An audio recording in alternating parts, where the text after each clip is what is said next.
all very new to me. Having my first partner, my first love team, having my first lead role.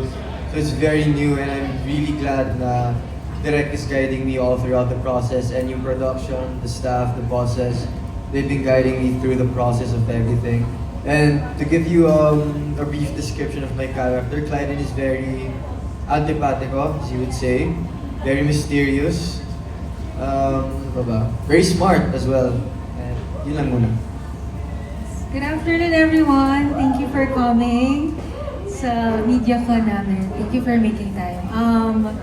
I'm really grateful. I'm blessed po to be part of this. And ngayon, isa na ako sa lead actors sa series na to. I'm really grateful po sa Viva, of course, to my bosses, kina Boss Vic, Boss Val, Boss Vernick, Boss Vincent, to everyone. Dahil binigyan po nila ako ng gantong opportunity.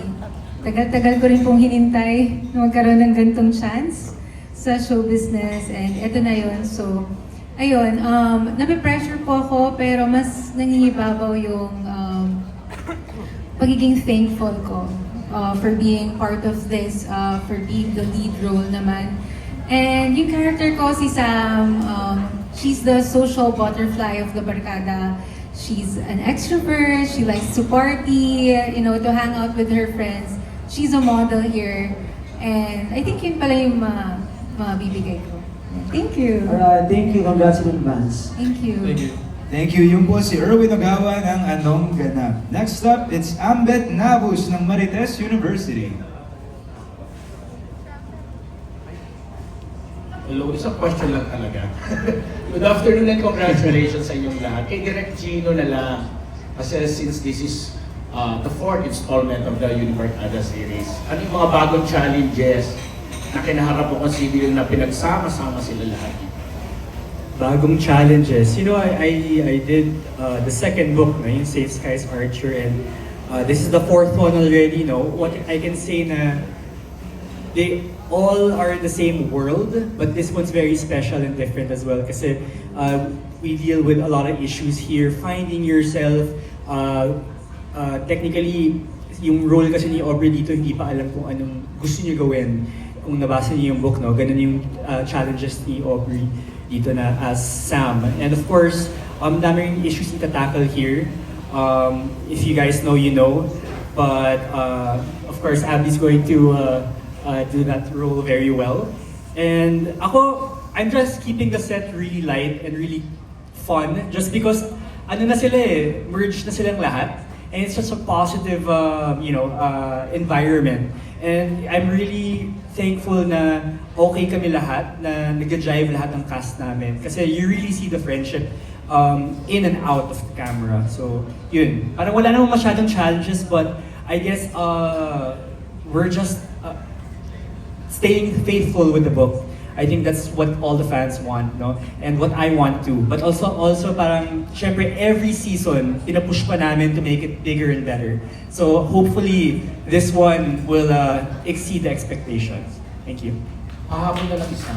Kumusta naman sila Claudine and Andrews, things, mga Bobby Andrews, and Claudine Barreto? It's my first time working with them. They are lovely. Si Clau, of course, that's Miss Claudine Barreto. I'm so honored to be directing her, and she's just so sweet. She's so sweet on set. And it's a little bit intimidating for all of us at first kasi Miss Claudine Barreto yan eh. And I think Aubrey should answer this because first day, her scene was with Miss Claudine Barreto. How was your experience? Umiyak po. Umiyak po ako sa takot. Pero before naman po, we had a scene together. I'm okay. Like, I'm doing a pretty good job naman. Like, one take. Like, ganon. Pero nung kasama ko na si Miss Claudine, like, dinner scene namin with Sir Bobby Andrews, nagpapanik na po ako inside. Kasi, hindi ko, parang, hindi pa nagsisink in sa akin na, oh my gosh, cover ko si Miss Claudine, cover ko si Sir Bobby Andrews. Tapos, sila pa yung parents ko dito, tapos I'm the lead role. Parang nagpatong-patong na po yung pressure, everything, excitement, lahat-lahat. So, I mean, that time, like, I can't act well. talaga. So, direct parang, okay, again. And it was so like, nahihiya na po talaga kay na Miss Claudine. Pero they were so nice. Like, sobrang patient nila sa akin. Pero that time, nung nilabas na ako ni Direk para kausapin ako, sabi niya, how do you feel? Sabi ko, I'm nervous. As umiyak na lang ako. Tapos, ano lang po talaga, siguro pressure lang. Kasi, malaking project po to sa akin. And yung parents ko pa dito, like sina Miss Claudine and Sir Bobby. So, mas dun lang talaga na pumasok sa akin na, oh, this is it na talaga. Like, different na to from other projects na nagawa ko. But I'm really, really grateful for that experience dahil kahit pa paano na-feel ko siya. Okay, congratulations and good luck. Thank you. Thank you. That was Ambet Nabos of Marites University. Next up, it's Kate Adahar ng Random Republica. Thank you. For the other love teams, very briefly, ano yung magiging status ng characters nyo dito? Ano yung mga pagdadaan? Yes. Kami, Asluna and Calix, maghihiwalay kami dito. So, ayaw namin makita yung isa't isa. Ganon. Pero of course, dun sa show, kahit pinapamukha ni Direk Gino na hindi ko siya hinahanap, syempre yung character ko, hinahanap ko.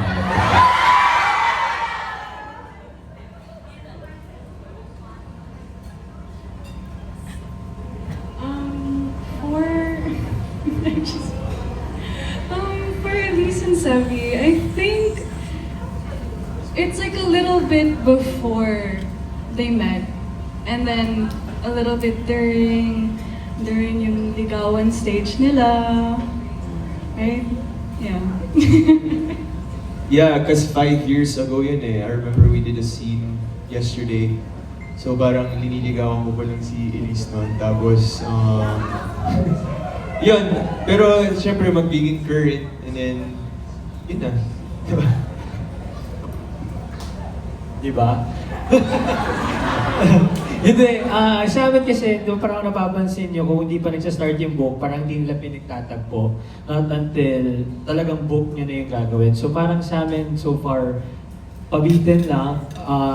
I don't know if this time, siguro kasi kung group of friends lalabas, makakasama.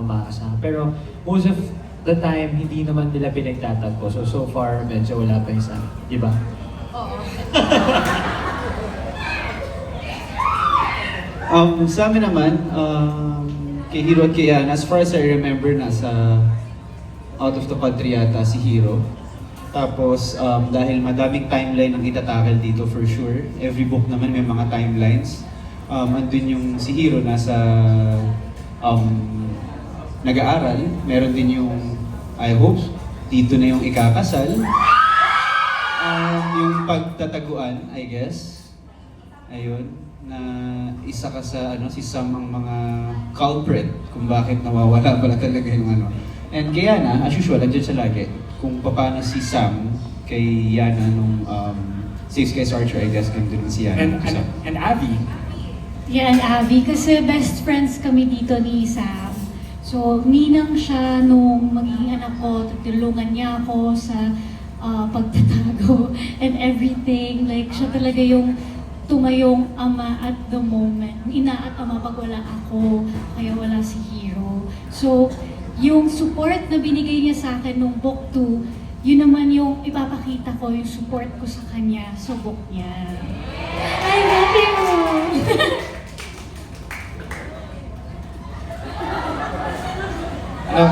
Konti lang yung taping days. Parang puro inuman lata yung eksena. Puro inuman. So, yun. Hello, good afternoon po sa inyong lahat. I think ang maganda kasi dito sa University Series, sa bawat libro, magkaka-merge talaga. So every season, may iba-ibang timeline. And each timeline, natatackle yung bawat challenges ng bawat character. So I think kahit ang focus dito, mas makikilala natin si Sam at si Clyden, meron pa rin pasulput-sulput ng mga challenges ng mga Univergata. Ayun. Thank you po. Alright.